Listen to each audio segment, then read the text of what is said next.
Hello, I'm Catherine Waddell, and I want to share with you some things when it comes to business that you will encounter: excuses, frustrations, and plateaus. The first thing I'm going to talk to you about are the excuses. The excuses about why you are not further along in your business, excuses about why you haven't started your business, excuses about why you just aren't moving forward, period. When I talk with my friends that are well-meaning and they're still in their jobs, but they have these great ideas about one day I'm going to start this business, I always ask, what are you going to do about it? When will you start that business? I'm here with you. I'm supporting you. I've already started my business. I can show you the way.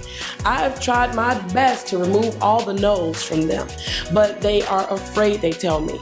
They say, I have kids to feed. I have a spouse that's going to be upset if I take some of the money out of the household for this silly thing that I want to do. And being silly is an excuse. Or I don't have enough knowledge, there's not enough people in my arena, or there's too many people in my arena of what I want to do. They have all kind of legitimate excuses. Oh, my mom is sick.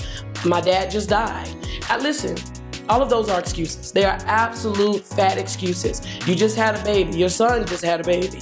Your kid just had to move back home. You just got a divorce. We can run the gamut of excuses, but life is going to happen. That's what's true. So as these things are still going to happen on your job that you clock into, you have to take time away for a death. You have to take time away for a wedding. You take vacation and sick leave. You even get time to go volunteer at your kid's school. So it's possible, it's very possible for you to take your spare time to start working on your business. Now, I'm not telling you to leave your job today. I'm telling you to create your opportunity so you can leave that job and you can begin to have the flexibility that you want. Now, what I'm not gonna do is become an infomercial talking about you can have all the time that you want and all the money that you want to spend with your family and vacation, and it looks like in those infomercials, these people never work. When you start your own business, you are working. You're just doing what you absolutely love to do. That's the difference. So as you're making this excuse about what you're not good enough at or how you don't have enough money to, listen, when I started my company, just about everything I used was free. And I'm gonna tell you about maximizing a free resource. I use it until I have to upgrade. So it's very possible. And I have not had to go back to anybody's job. Has it been tough? Oh, absolutely. Have I been scared? Yes. In fact, 5 weeks after I quit my job to live my passion, I was in the middle of the floor saying, Lord, what have I done?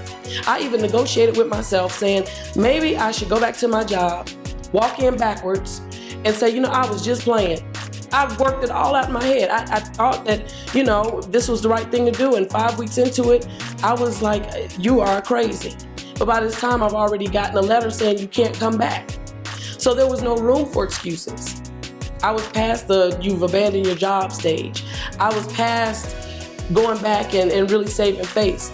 Really, I was at the point it was either sink or swim. But I had to get through this. There were no more excuses. And then here's the other thing about excuses. When you stop making excuses for yourself, they're gonna be well-meaning people that love you so much, they're gonna introduce some excuses to you. Girl, you know you couldn't do that. I told you shouldn't have quit your job. I knew you were gonna fail. Don't you know you have kids to feed? What did your spouse think about that? Oh, you gotta move back in with your mom? Oh my goodness. They will introduce all kinds of excuses to you. Listen, you have to think about how bad do you want the kind of life that you've dreamed about? How bad do you want to see that as a reality? Maybe you're not running, smiling along the beach every single day, but at least you can actually go on vacation and enjoy it. Maybe you're not working 5 days a week, 80 hours a day, and yes, we went over 24 hours. You're not driving yourself in the ground for a boss who doesn't appreciate you, but maybe you're working 4 days a week and then you have the 5th day for professional development.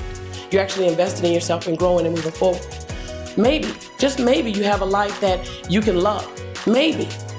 If you took away the excuses, stop listening to other people's excuses, and really saying, I want it bad enough to move forward. See, for me, what happened, I've never had someone tell me what I couldn't do, which could be just as bad as people telling you all the things you can't do. I had a whole lot of choices. I could do anything I put my mind to. I just had to choose and put my mind to it. So if you're that way, you just have to pick one. And you have to move forward. And yeah, Catherine, what if it doesn't work? Then pick something else. Don't make any excuses because that thing didn't work out. You keep trying until you find your place, your lane, and you begin to walk in it. You begin to live in that purpose. You begin to really exercise your passion. You live your passion out loud. No more excuses. Time out for that.